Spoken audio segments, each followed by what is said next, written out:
Welcome to this explainer. Okay, today we are tackling a massive topic, one that honestly keeps a lot of us up at night. We're navigating the dizzying, often high-stakes maze of health insurance. Because look, making the right choice here isn't just about hastily checking a box during open enrollment, right?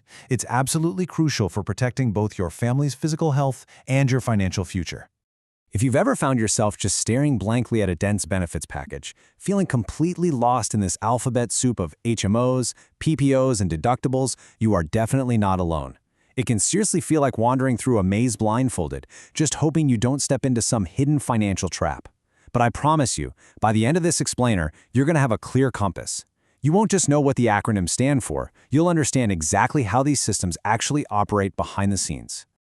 Okay, let's dive right into this. We are breaking this down into 4 logical phases. First, entering the healthcare maze. Second, decoding HMO, PPO, and POS. Third, exploring government health programs. And finally, making your final decision.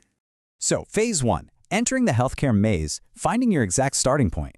There are basically 3 primary entry points for coverage here in the US, and knowing your starting point is the absolute foundation because it dictates the rules of the game you're about to play. First off, you might get it offered through your employer. Under the hood, this works by pooling your medical risk with all your coworkers, which usually keeps individual costs a bit lower. Second, you might purchase private insurance on your own or through an ACA exchange, so if you're in California, for example, you'd know this as Covered California. And the third entry point? Qualified government programs like Medicare, Medicaid, or the VA, which act as a designated safety net. Moving on to Phase 2, decoding HMO, PPO, and POS. This is where you're choosing your private path. When you're looking at private insurance, you're almost definitely going to hit a major fork in the road. Let's look at the first main option, the HMO, or Health Maintenance Organization. The defining feature here is a strict gatekeeper model. You select one specific primary care doctor within a designated medical group, and that doctor becomes the absolute manager of your healthcare. They are literally your gatekeeper and your exclusive ticket to the rest of the medical system. And this brilliantly illustrates exactly how structured that path is day to day. Say your knee hurts. You can't just call up a knee surgeon. Nope. Step 1, you have to select that primary care doctor. Step 2, you visit them for the initial checkup. And step 3, only if they agree the issue is serious enough, they'll write you a required referral to see a specialist. So your care is heavily managed and strictly kept within their specific network. Now contrast that tightly managed care with a PPO, or Preferred Provider Organization. The core mechanism here is completely different. It's all about patient autonomy. You do still have a preferred network of doctors, but you get to completely bypass the gatekeeper. So if your knee hurts, you just pick up the phone and book an appointment directly with an in-network orthopedic surgeon yourself. No referral required whatsoever. Now, what's really interesting about this is the trade-off. It's a classic balancing act between cost and freedom.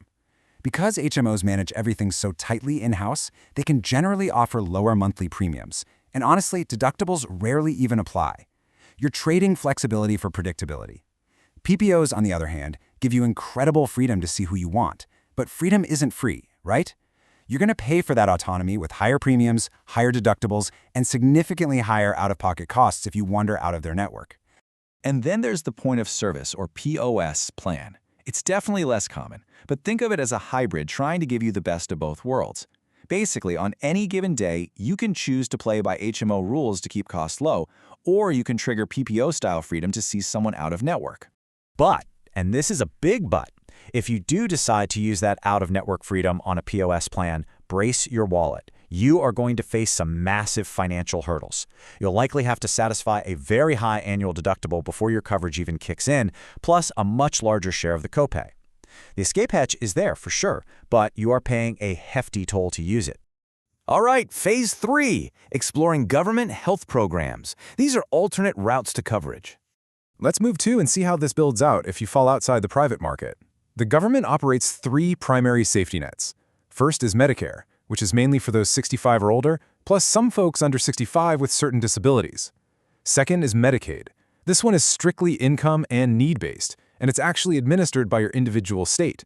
And third is the VA system, which is exclusively for honorably discharged active military and runs its own government-owned facilities.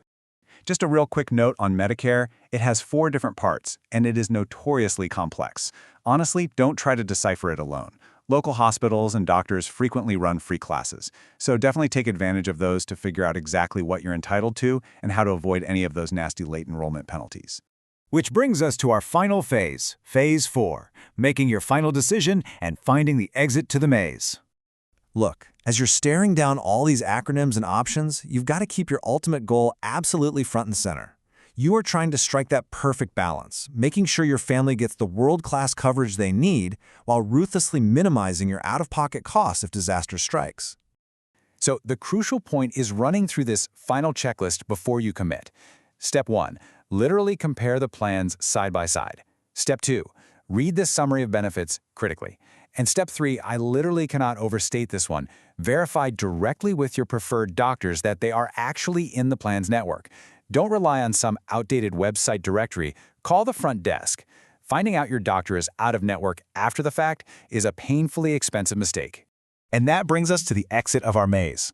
But before we wrap up this explainer, I want to leave you with one final thought. Do you actually know what's hidden in your current plan's summary of benefits?